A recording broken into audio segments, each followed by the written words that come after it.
मेरी शादी कम उम्र में ही हो गई थी। जब मेरी शादी हुई उस वक़्त मैं 16 साल की थी और मेरे पति की उम्र 30 साल थी। मेरे पति ने मुझे एक नाइटी दी और कहा, नाइटी पहनकर जल्दी बेड पर आ जाओ, तुम्हें बहुत कुछ बताना है कि सुहाग रात में क्या-क्या होता है। उसकी बातें सुनकर मैं डर से काँप रही थी। मैं यह नाइटी नहीं पहन सकती, मुझे बहुत शर्म आती है, अभी मुझे यह सब नहीं करना, मुझे बहुत डर लग रहा है।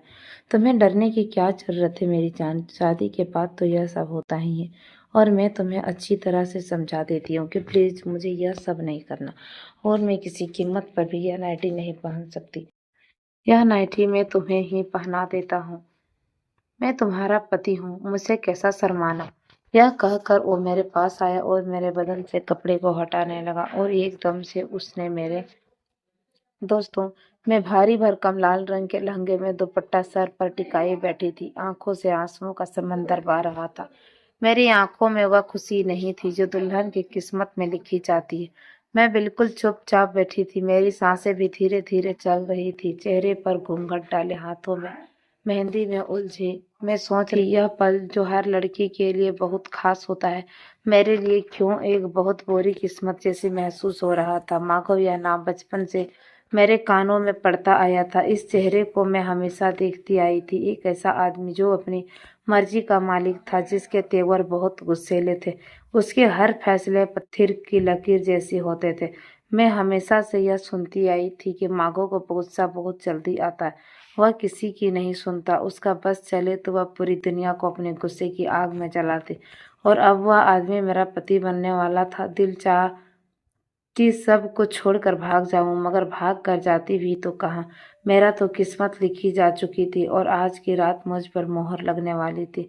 पूरी हवेली हर तरह रंग बिरंगी लड़कियां सजी हुई थी। बूढ़े बड़े बच्चे सभी खुशी से बैठे हुए थे। माघो भी एक कुर्सी पर बैठा हुआ था जो किसी राजा से कम नहीं लग रहा था। माघो की आंखों में जीत का गुरूर था और होठों पर मुस्कुराहट।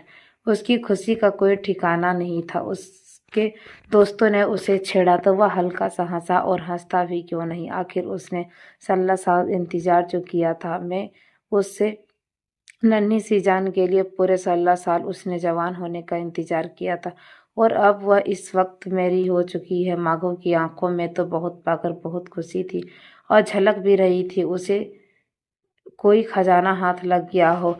वह उससे बरसों देखता आ रहा था। मैं शुरू से ही बहुत नटखट और शोर चंचल सी की तरह चहकती रहती थी और मैं माघो के दिल में तो पैदा होते ही बस गई थी। वह जानता था कि मैं उससे बहुत छोटी हूँ, लेकिन फिर भी वह मुझे हासिल करना चाहता था। उसे यकीन था कि वक्त के साथ सब सीख जाऊंगी।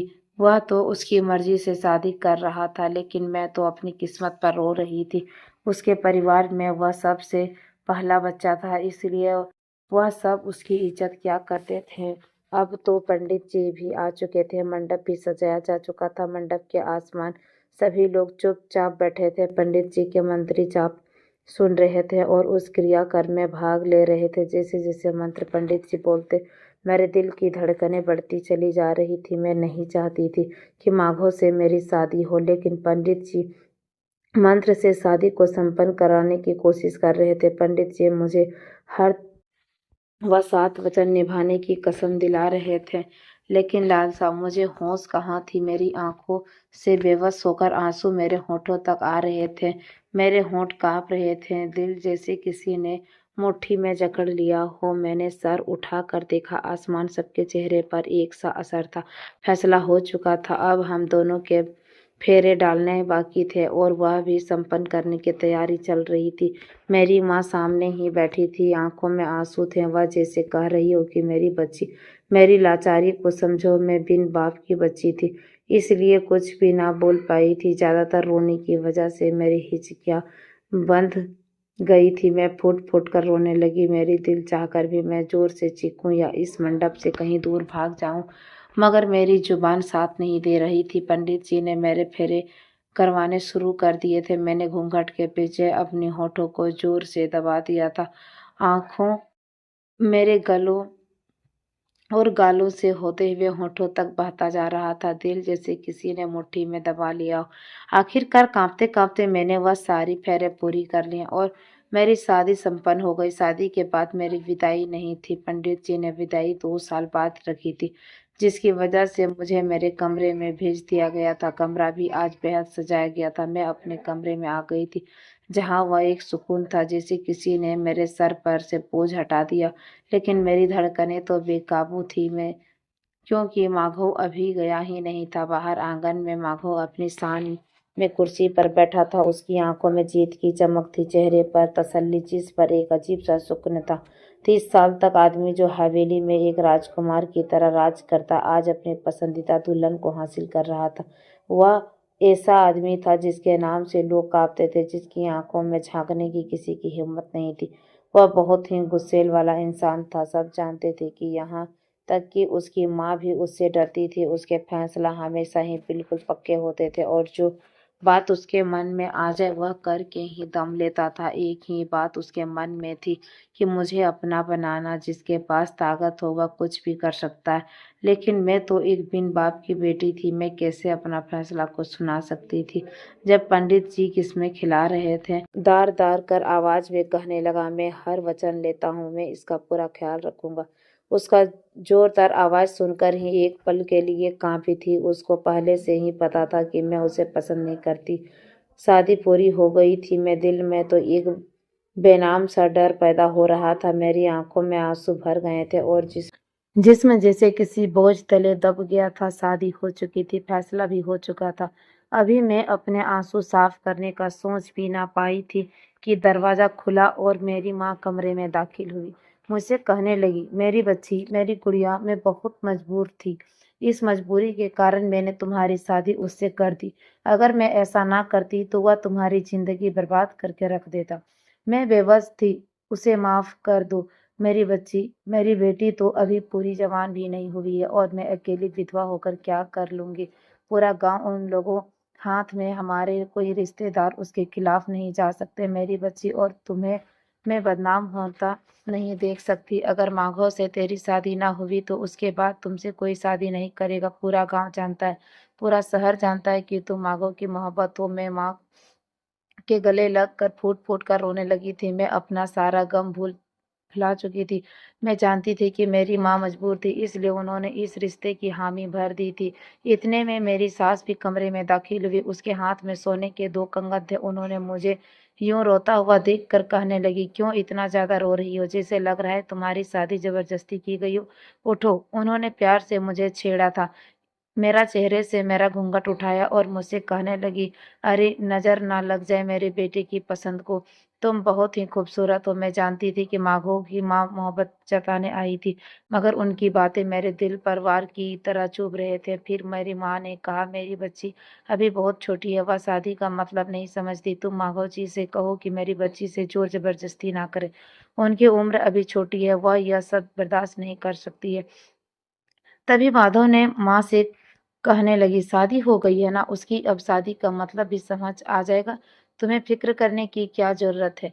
इस सब के मेरा बेटा कोई जाहिर गवार नहीं है, उनसे जोर जबरदस्ती करेगा। वह यह लड़की मेरे बेटे की पसंद की है, वह जो चाहे करे, उसके साथ उसकी मर्जी।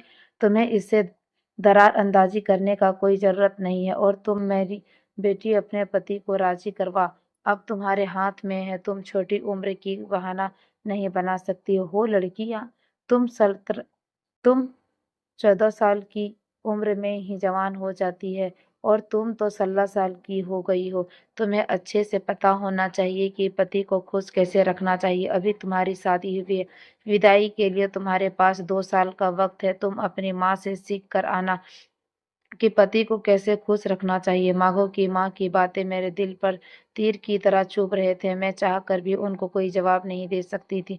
एक तो उन्होंने अपने 30 साल के बेटे से मेरी शादी करवा दी थी, अब मुझे समझा रही थी कि पति को कैसे खुश रखना चाहिए।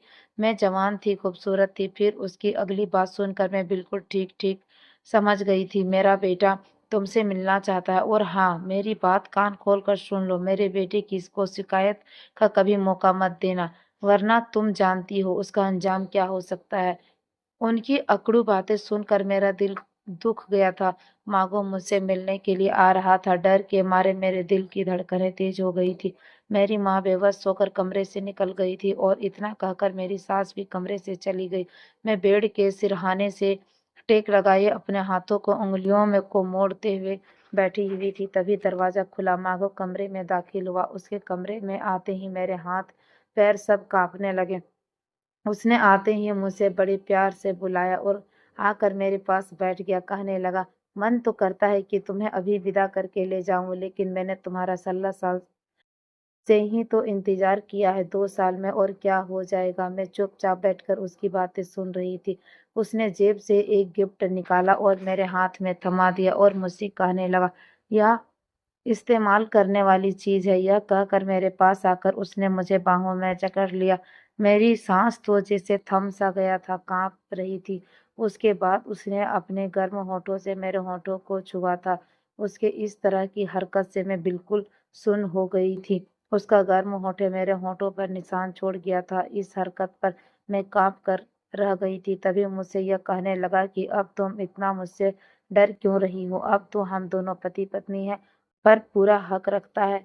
तुम्हें मुझसे डरने की कोई जरूरत नहीं है। तुम्हें पता है यह शादी मेरे लिए कितनी खास है। पूरे 16 साल मैंने तुम्हारे लिए इंतजार किया, बस तुम्हें पाने के लिए। सब मुझसे कहते थे कि शादी कर लो, लेकिन मैं तो तुमसे प्यार करता था और तुम्हारे साथ अपनी जिंदगी बिताना चाहता था। तुम बहुत छोटी थी। मैं सबसे यही कहता था कि उसे थोड़ा जवान होने दो, और तुम अब मेरे नाम की हो चुकी हो। यह सुनकर मेरी आंखों में आंसू आ गए, मगर मैं कुछ बोली नहीं। मैं हैरान होकर उसकी बातें सुन रही थी। माघो की बातें मुझे सुकून नहीं दे रही थी, बल्कि एक नए सिरे से एक नई दर्द में डाल रही थी। वह और ज्यादा मेरे करीब हुआ। तुम हमेशा याद रखना, तुम मेरे लिए बहुत जरूरी हो। बहुत जल्द तुम्हें अपने घर की मालकिन बनाऊंगा। मेरे लिए 2 साल किसी जुर्म से कम नहीं। अब तुम्हें धीरे धीरे सब समझ आ जाएगा। मेरा दिल चाहा कि मैं चीख चीख कर कहूँ कि मैं इन सब के लिए तैयार नहीं हूँ, और यह भी कहना चाहती थी कि यह शादी मेरे मर्जी के खिलाफ हुई है, मगर उसके आगे मेरी जुबान खोल ही नहीं पा रही थी। मैं उसके सामने आंख उठाने की भी हिम्मत नहीं कर सकती थी। मैं अब चुप हो गई थी। माघो ने एक पल के लिए मेरी चुप्पी को देखा, फिर वह अचानक आगे बढ़ा। मैंने उसे पीछे हटाना चाहा, मगर माघो की पकड़ बहुत मजबूत थी। उसने झुककर सिर से मेरे माथे पर गहरा किस किया। मेरे तो सांसें जैसे फिर से रुक गई थी। दिल धड़कने जैसा कानों में गूंजने लगी थी। हैरानी के मारे मेरी आंखें फैल गई थी। मेरा जिस्म जैसे पत्थर का हो गया हो। आंखों धीरे से मुस्कुरा कर पीछे हट गया था। अभी के लिए इतना ही काफी है। और शरारत से बोलता हुआ दरवाजे की तरफ बढ़ गया। बहुत जल्दी तुमसे दोबारा मुलाकात होगी मेरी मालिका। तुम अपना ख्याल रखना। मैं तो यही बिल्कुल सुन्न होकर बैठी रह गई थी। हाथ में उसका दिया हुआ गिफ्ट बॉक्स में था, पर उसके होठों के निशान मेरे दिल में बेशुमार सवाल कर रहे थे। आखिर मैं उसे कैसे बच पाऊंगी। उसे समझा नहीं सकती क्या मैं इस सब के लिए अभी तैयार नहीं हूँ। बस मैं अब अपने मायके में 2 साल की मेहनत थी। मैं 2 साल बाद मेरी विदाई थी। यही सोचकर मेरा दिल घबरा रहा था। यह शादी मेरे मर्जी के खिलाफ हुई थी। मैं कैसे उस अनजान इंसान के साथ जिंदगी बिता सकती थी। यह सोचकर मेरे हाथ पैर बहुत ज्यादा ठंडे हो रहे थे। मैं कमरे में एक ही मौजूदगी थी, क्योंकि माघो ने सबको कह दिया था कि अगर दुल्हन से मिलना चाहते हो तो कमरे में ही जाकर मुलाकात कर लो। इसलिए मैं अंदर ही थी। सभी मेहमान मुझसे मिलकर जा चुके थे। अब रात के सोए और ज्यादा गहरे हो चुके थे। कमरे की खामोशी थी। बाहर अब पूरे घर में मेहमान जा चुके थे। मैं पलंग पर गुमसुम सी बैठी हुई थी। मैंने अपने कपड़े बदल लिए थे। मेरा दिमाग किसी दलहल में धंस चुका था। फिर उसने मुझे याद आया कि माघो ने मुझे यह गिफ्ट दिया है। मैं वह बॉक्स उठाकर उसको धीरे धीरे खोलने लगी। अंदर देखा तो एक मोबाइल था, जिस पर माघो का नंबर था और कई सारे मैसेज भी थे। मिस कॉल था, जिसे देखकर मैं घबरा गई थी। अब क्या मुझे उससे फोन पर भी बात करनी होगी। इधर माघो मोनिरिका के कॉल और मैसेज का इंतजार कर रहा था, और मोनिरिका ने माघो से बात करने की हिम्मत भी नहीं थी। माघो को बहुत गुस्सा भी आ रहा था। मोबाइल देने के बावजूद भी मोनिरिका ने कॉल नहीं की थी। माघो अब बैठे बैठे यही सोच रहा था कि काश वह अपने हाथ आज ही विदा करवा लेता। वह तो उस शादी के बारे में कुछ सीखने के लिए उसके माँ के पास 2 साल छोड़ने का इरादा रखता था। लेकिन मुनिरिका तो इस वक्त भी इस शादी से बहुत डरी हुई थी। फिर माधव ने मुनिरिका को एक मैसेज किया। उसके दिल की सारी बातें उसे एक मैसेज में लिखी थी, लेकिन मुनिरिका ने उसका मैसेज पढ़ने की भी हिम्मत नहीं की। अब माघव को बहुत ज्यादा गुस्सा आने लगा था। मुनिरिका की इतनी हिम्मत की कि वह मेरी किसी भी बात का जवाब ना दे। तो फिर उसने गुस्से में आकर मेरी माँ को फोन किया। पता नहीं माँ से माघव ने क्या कहा था। माँ जल्दी मेरे कमरे में आई और कहने लगी, तुमसे माघव से बात क्यों नहीं की? अब वह बहुत गुस्से में है और आज ही तुम्हें विदा कर ले जाना चाहता है। माँ की बातें सुनकर मैं कांप रही थी। माँ, आपने उसे मना क्यों नहीं किया? मैं अभी शादी के रात के लिए तैयार नहीं हूँ। हर वक्त उसकी मर्जी नहीं चलेगी। आपने उसे कुछ भी क्यों नहीं कहा? मेरी माँ बेबस थी। वह एक एहसास तले दबी हुई थी। यह आज से 18 साल पहले की बात है, जब मेरे दादा और पापा माघव के खेत में काम किया करते थे और माघव बहुत अमीर जमींदार था। माघव के पापा तुम्हारे दादा को बहुत मानते थे और उन्हें माघव की सारी जमीन के बारे में पता थी। आधा से ज्यादा खेतों का मुनिरिका के दादा और पापा संभालते थे। उस वक्त माघव 12 साल का था और मेरी मम्मी पापा की शादी के 2 साल बाद ही मेरी पैदाइश हो गई थी। उस वक्त माघव 14 साल का था और मैं बहुत ज्यादा खूबसूरत थी। मुझे माघव ने गोद में खिलाया था। माघव क्या, गांव में सभी लोग मुझे खिलाते थे। मैं बिल्कुल अंग्रेजी गुड़िया की तरह थी। एक दिन जब मेरे दादा की मृत्यु हुई, सभी लोग हमारे घर आए थे। मेरे दादा का अंतिम संस्कार किया था उन्होंने 13वीं पर। माघव के घर वालों ने बहुत खर्च किया था और उसी दिन मेरा शादी भी तय हो गई थी। मैं सिर्फ 2 साल की थी और माघव मुझे दिन रात खिलाता था। मम्मी तो यह नहीं चाहती थी, लेकिन मैं पापा बहुत खुश थे। मेरी इकलौती बेटी उस हवेली की मालकिन बन जाएगी। मेरी माँ इस बात को लेकर मेरे पापा से बहुत लड़ाई करती थी कि मैं अपनी बेटी को अपनी अभी पढ़ाऊंगी लिखाऊंगी, जब वह 18 साल की हो जाएगी तभी उसकी शादी के बारे में सोचूंगी। लेकिन मेरे पापा तो पक्का इरादा करके बैठे थे कि मेरी इतनी हिम्मत नहीं कि मैं माघव को और उसके फैमिली को इस बात के लिए मना कर सकूं, क्योंकि हम तो उसके नौकर समान हैं और अगर उन लोगों ने हम पर इतनी कृपा की है तो हमें खुशी से यह बात स्वीकार कर लेनी चाहिए। मेरी माँ को यह बात बिल्कुल भी पसंद नहीं थी, क्योंकि माघव मुझसे पूरा 14 साल का बड़ा था। माघव ने घर वालों और माघव मुझसे बहुत चाहते थे।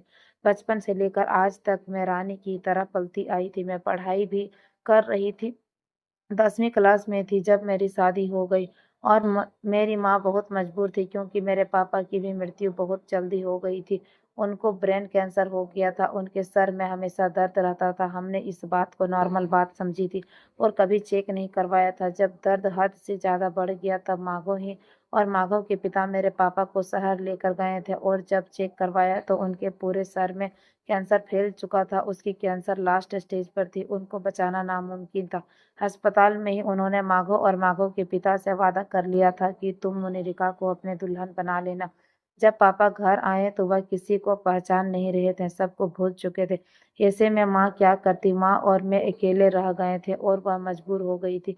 मेरे पापा का क्रियाक्रम का सारा खर्च माघव और माघव के घर वालों ने उठाया था। इस मजबूरी में आकर माँ ने माघव के घर वालों को मना करने की हिम्मत नहीं की और मेरी शादी माघव से करवा दी। माघव मुझे बचपन से बहुत चाहता था, इस बात में कोई शक नहीं था। और जब मैं 16 साल की हुई तो वह हवेली की मालकिन बनाने का ख्वाब दिखाता था। इसलिए मेरी माँ बहुत मजबूर थी कि वह कुछ भी उल्टा सीधा कहकर मुझे और अपने आप को और ज्यादा परेशान में नहीं डालना चाहती थी। मैं रोने लगी थी। माँ मैं नहीं जाऊंगी, मैं इस लड़के के लिए अभी तैयार नहीं हूँ, मुझे अभी नहीं जाना। मैं दौड़ती हुई गई और उसका दिया हुआ फोन उठाकर उसे मैसेज करने लगी, लेकिन ना तो वह मेरे मैसेज का जवाब दे रहा था और ना ही कॉल रिसीव कर रहा था। शायद मैंने ही उसे जिद करके गुस्सा दिला दी थी। वह मेरे किसी भी बात का जवाब नहीं दे रहा था। इधर माघव की माँ उसको समझा रही थी कि बहू अभी छोटी उम्र की है, डरी सहमी हुई है, वह अभी शादी का मतलब नहीं समझ सकती है, तुम्हारे जिस्म को नहीं संभाल सकती। तुम्हें कुछ दिन और भी दूर रहना होगा, उसे शादी का मतलब समझने तो, वह तो अभी बच्ची है ना, धीरे धीरे उसका मन समझेगा, तुम्हारे लायक बन जाएगी। अभी तो वह बिल्कुल भी तुम्हारे जिस्म को बर्दाश्त नहीं कर पाएगी। 16 साल तो इंतजार किया है उसे जवान होने का, अब 1 घंटा और इंतजार नहीं कर सकता। माधव गुस्से में बोला, मैं कुछ नहीं जानता माँ, बस मैंने अब फैसला कर लिया है कि मैं अभी इसी वक्त उसे विदाई करवा कर ले आऊंगा। मैं उसे शादी का मतलब समझा दूंगा कि शादी का मतलब क्या होता है। आप सारे मेहमान को फिर से बुला लो और मोनिका को फिर से दुल्हन बनने को कह दो, क्योंकि मैं अपनी दुल्हन को ऐसे कपड़ों में विदा करवा कर नहीं लाऊंगा, घुमा कर धूमधाम से विदा करवा कर ले आऊंगा। माघो की माँ ने लाख समझाने की कोशिश की, लेकिन माघो कुछ भी समझने या सुनने को हालात में नहीं था। माघो का एक बार कहना ही पत्थर का लकीर समझी जाती थी। जब माघो की माँ सब मेहमानों को फिर से इनवाइट करने लगी तो विदाई की शानदार एक दावत रखी गई थी। इतने में सारे मेहमान भी हवेली में आ चुके थे। इधर मोनिका और उसकी माँ परेशान नजर आ रही थी। माँ, मैं अब इस वक्त बिल्कुल भी माघो के साथ जाना नहीं चाहती, मुझे बहुत डर लग रहा है। मोनिका की माँ उसकी तसल्ली देते हुए कहने लगी, अब किसी भी हाल में तुम्हें इस फैसले को मानना ही होगा। अब तुम्हारे पास कोई रास्ता नहीं, तुम्हें अब माघो के साथ विदा होकर जाना ही होगा। उसने रो रो कर अपना पूरा हाल कर लिया था।